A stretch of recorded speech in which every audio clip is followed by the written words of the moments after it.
Nous allons citer quelques-uns. Pour que les gens comprennent, parce que souvent, il y a des confusions. Détournement des fonds, publics ou privés.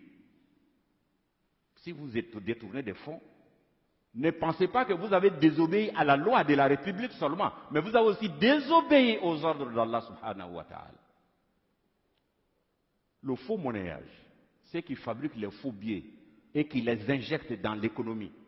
Non seulement vous déstabilisez l'économie nationale, mais aussi vous encourez la colère d'Allah subhanahu wa ta'ala.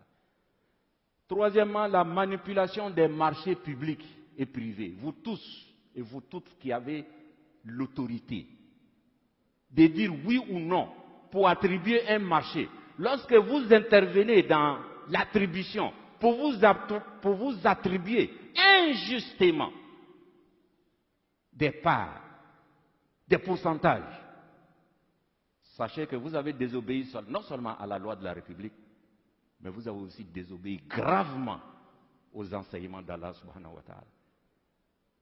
L'abus de fonction. Vous tous qui avez des fonctions, qui avez des décisions, lorsque vous en abusez pour avoir un intérêt particulier, vous tombez dans la fraude.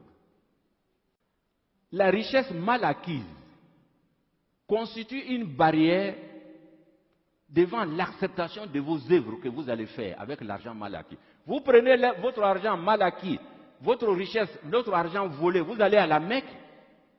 Dieu dit, je ne t'ai pas appelé, je ne t'accueille pas. Parce que l'argent que tu as pris pour venir n'est pas pour toi. Vous prenez l'argent sale, l'argent mal acquis, pour faire des sacrifices, en tentant ainsi un blanchiment spirituel de l'argent mal acquis. Oui, parce qu'il pense que quand il va voler 1 milliard, il va prendre 1 milliard et dire, bon, je vais construire des mosquées, je vais faire partie des gens à la Mecque, ils vont aller prier pour moi et puis c'est fini. La religion musulmane n'est pas ça.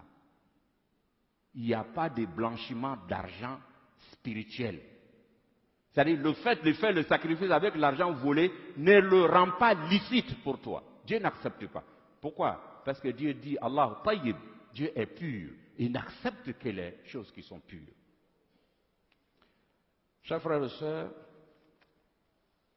il y a aussi sur le plan spirituel, il y a d'autres éléments. À cause du temps, nous allons, peut-être en d'autres occasions, nous allons revenir sur ces choses si l'occasion nous était donnée. Et il y a surtout la colère d'Allah. Dieu dit, فَإِن لَمْ تَفْعَلُوا فَأَذَنُوا بِحَرْبٍ مِّنَ اللَّهِ وَرَسُولِهِ. Il dit, si vous n'arrêtez pas la course à l'enrichissement illicite, sous toutes ses formes, il dit alors recevez une déclaration de guerre de la part d'Allah et de son messager, sallallahu alayhi wa sallam. Alors imaginez-vous quand Dieu vous déclare la guerre, وَلَا يَعْلَمُ جُنُودَ رَبِّكَ إِلَّا هُ. Alors que personne ne connaît les soldats d'Allah, c'est lui seul. Ça peut être une maladie, ça peut être des inondations, ça peut être des incendies, ça peut être le fait même que les cœurs de vos citoyens ne sont plus ensemble. Donc c'est une menace grave.